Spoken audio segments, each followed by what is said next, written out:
Ya, Bang, mau menanggapi tentang apa polemik persidangan Nikita Mirzani.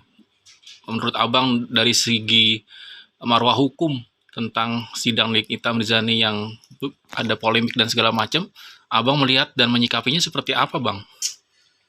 Kalau saya bisa sampaikan di awal, ini merupakan krisis hukum ya.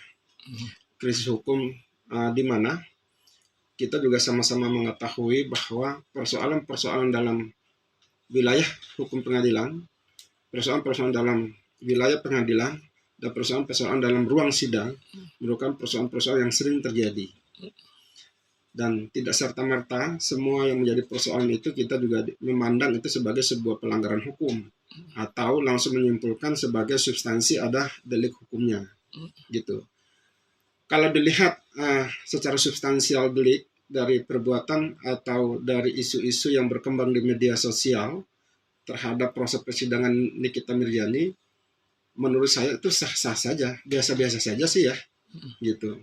Belum mengarah kepada persoalan-persoalan delik atau contempt of court, seperti yang terjadi pada saat proses persidangan Bang Rasman Arif Nasution bersama Firdaus Wibowo. Itu beda-beda konteks.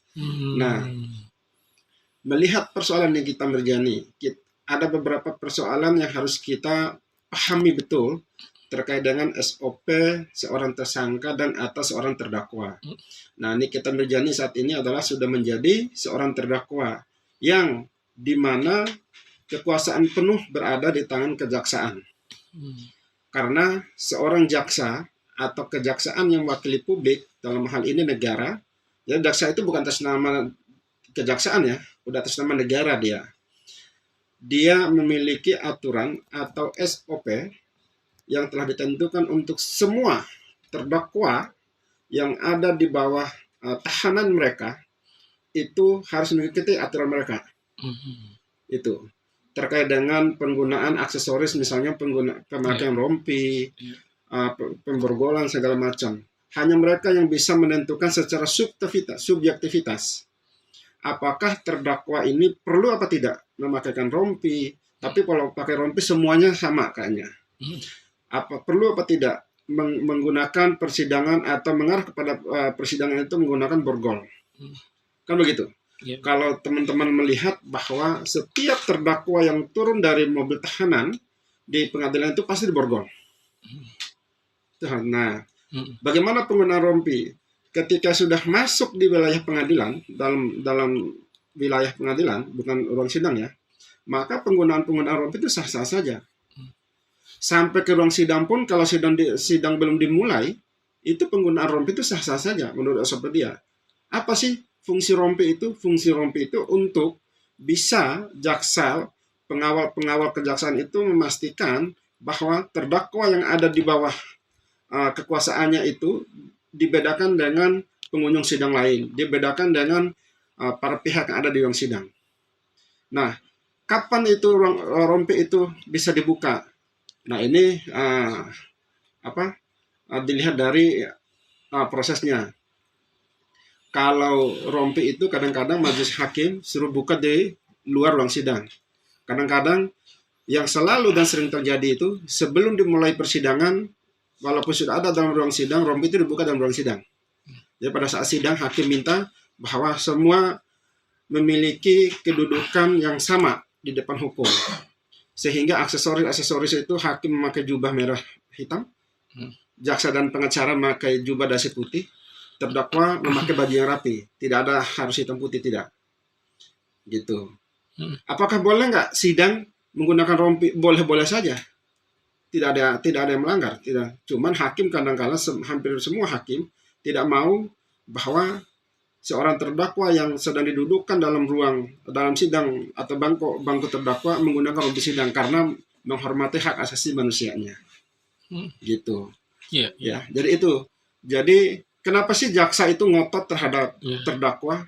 Ada 3 hal minimal alasan jaksa kenapa mereka ngotot terhadap terdakwa. Yang pertama, untuk menjamin keamanan.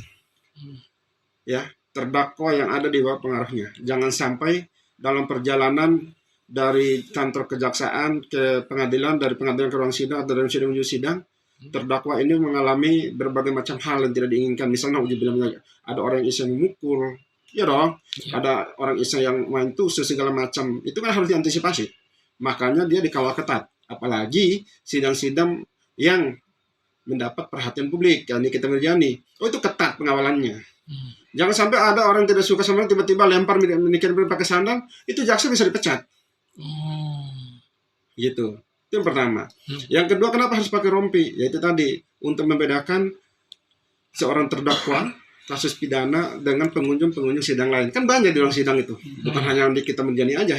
Makanya sidang itu terbuka untuk umum. Yang ketiga, kenapa harus pakai rompi? Untuk memastikan bahwa terdakwa ini memiliki ciri khas yang sama dari kejaksaan dengan terdakwa lain tanpa pandang bulu. Karena ya ketika kita dipakai rompi kan terdakwa lain juga pakai rompi warna yang sama walaupun nomor berbeda-beda. Ya itu sah-sah saja gitu. Apakah itu melanggar HAM? Ya melanggar HAM. Tetapi yang namanya kita sedang bermasalah dengan hukum atau sedang ada masalah hukum, maka kita harus mengikuti ya aturan orang yang sedang menahan kita. Kan tahanan sudah ditahan berdasarkan KUHP. Udah ditahan dia. Ancaman hukuman terhadap perbuatan atau terhadap pasal yang dituduhkan itu di atas 5 tahun dia bisa ditahan. Terkecuali ada pengecualian pasal-pasal lain. Gitu. Itu dari KUHP. Tapi dari segi menjaga keamanan tadi, itu enggak KUHP, bukan KUHP yang ngatur. Itu peraturan kejaksaan. Gitu. Jadi tidak, apakah terdakwa berhak untuk menolak? Berhak untuk menolak, alasannya apa? Yang namanya kita masuk dalam ruang aturan mereka, ya kita ikutin mereka. Hak menolak silakan aja gugat, upaya hukum dan lainnya. Tapi itu ingat, ketika kita ditahan berarti ada hak kita sebagai warga negara yang akan